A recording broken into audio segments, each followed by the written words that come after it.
Hello hi എല്ലാവർക്കും പുതിയൊരു വീഡിയോയിലേക്ക് സ്വാഗതം. അപ്പോൾ പെരുന്നാളൊക്കെ ആയില്ല, അപ്പോൾ ഞങ്ങൾ മൈലാഞ്ചി ഇടുകയാണ് കേട്ടോ. ഞാൻ മൈലാഞ്ചി ഇട്ട് കഴിഞ്ഞു, മോളാണ് ഇട്ട് തരുന്നത്. അപ്പോൾ ബിഗ് ബിയാണ് മൈലാഞ്ചി, വേഗം ചുവന്നോളൂല്ലോ. അപ്പോൾ നോമ്പ് തുറയും കാര്യങ്ങളൊക്കെ കഴിഞ്ഞ് പാത്രങ്ങളൊക്കെ കഴുകി വെച്ച് രാവിലെ വീട്ടിൽ പോകാനുള്ളതാണ്. അതുകൊണ്ട് എല്ലാ പണികളും കഴിഞ്ഞിട്ടാണ് ഇപ്പോൾ ഞങ്ങൾ മൈലാഞ്ചി ഇടായിരുന്നത് കേട്ടോ. അപ്പോൾ കയ്യിലൊരു ടാറ്റു പോലെയൊക്കെ മൈലാഞ്ചി ഇട്ടുണ്ട് ഞാൻ. എനിക്കത് ഇടുന്നത് ഭയങ്കര ഇഷ്ടമാണ്. മോളോട് ഇട്ട് തരാൻ പറഞ്ഞപ്പോൾ അമ്മച്ചി തന്നെ ഇട്ടോന്ന് പറഞ്ഞപ്പോൾ ഞാൻ തന്നെ ഇട്ടതാണ്. ഇപ്പോൾ സമയം 12:30 മണിയായിട്ടുണ്ട്. ഇപ്പോൾ കിടന്ന രാവിലെ വേഗം 7:15 താമര ബസ്സിലാണ് പോണ്. അപ്പോൾ പോകുന്ന വഴിക്ക് നിറയെ ചെടികളൊക്കെ കണ്ടപ്പോൾ അങ്ങനെ വീഡിയോ എടുത്തു. ഇത് കയ്യുന്ന ഈ സെക്രട്ടേറിയറ്റ് സ്കൂളാണ്. അങ്ങനെ ഒരുപാട് സ്റ്റോപ്പിലെത്തിയിട്ടോ. ഈ കാണുന്നതാണ് എൻ്റെ ആങ്ങളുടെ കട. അപ്പോൾ പെരുന്നാളൊക്കെ ആയതുകൊണ്ട് അടച്ചിട്ടതാണ്. അപ്പോൾ ഞാനങ്ങനെ കയറ്റം കയറി പോവാണ്. ഇവിടെ റോഡൊക്കെ ഭയങ്കര മോശമാണ്, അതുകൊണ്ട് ഓട്ടോറിക്ഷ ഒന്നും വരില്ല.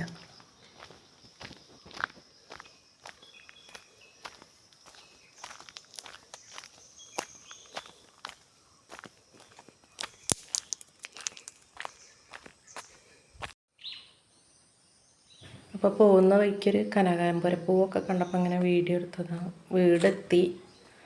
പിന്നെ ഞാൻ വന്ന് ഒരു 11 മണിയപ്പോൾ മക്കളൊക്കെ വന്ന് അത് ആങ്ങളി മോള് പറഞ്ഞിട്ട് നിൽക്കണേ. പിന്നെ ഞങ്ങൾ ബത്തേരി എത്തിയിട്ടാണ് വീഡിയോ എടുക്കുന്നത്. ഇവിടെ ഞങ്ങൾ പിറ്റേ ദിവസമാണ് കേട്ടോ പെരുന്നാളൊക്കെ കഴിക്കുന്ന. മോളൊക്കെ എത്തിയിട്ട് അപ്പോൾ പായസം ഉണ്ടാക്കാമെന്ന് വെച്ചു. അപ്പോൾ സാധനങ്ങളൊക്കെ ഇപ്പോഴാണ് കേട്ടോ എത്തിയത്. ഇനി പാല് തിളപ്പിച്ചിട്ട് വേണം പായസം റെഡിയാക്കാൻ. അപ്പോൾ സേമിയ വറുക്കണമല്ലോ വെച്ചിട്ട് ഇങ്ങനെ നിൽക്കുമ്പോഴാണ് വറുത്ത സേമിയനാണ് കേട്ടോ കൊണ്ടുവന്ന് നിൽക്കണം. അപ്പോൾ പിന്നെ പായസം ഉണ്ടാക്കാൻ എളുപ്പമായി. അപ്പോൾ പായസമൊക്കെ റെഡിയായി. 3 വിധം പായസം ഉണ്ട് കേട്ടോ. 3 വിധം എന്ന് വെച്ചാൽ ഒന്നെന്നെ ഉള്ളൂ. ഇത് വെല്ലം ഇട്ടിട്ട് പിന്നെ കുറച്ച് ഇത് പഞ്ചസാര കമ്മിയാക്കിയിട്ട്, എനിക്ക് ഷുഗറുള്ള കാരണം ഞങ്ങൾ ബിരിയാണി അല്ല വെക്കുന്നത് കേട്ടോ. ഫ്രൈഡ് റൈസും ചിക്കനാണ് ഉണ്ടാക്കുന്നത്. എന്നും ബിരിയാണി അല്ലേ, അപ്പോൾ നമുക്കൊന്ന് മാറ്റി വെക്കാമെന്ന് വെച്ചു. മോളാണ് ചിക്കൻ റെഡിയാക്കുന്നത് കേട്ടോ. അപ്പോൾ ഇന്നത്രേ ഉള്ളൂ. വീഡിയോ ഇഷ്ടമായ ലൈക്ക് ചെയ്ത് ഷെയർ ചെയ്ത് സപ്പോർട്ട് ചെയ്യാൻ മറക്കരുത്.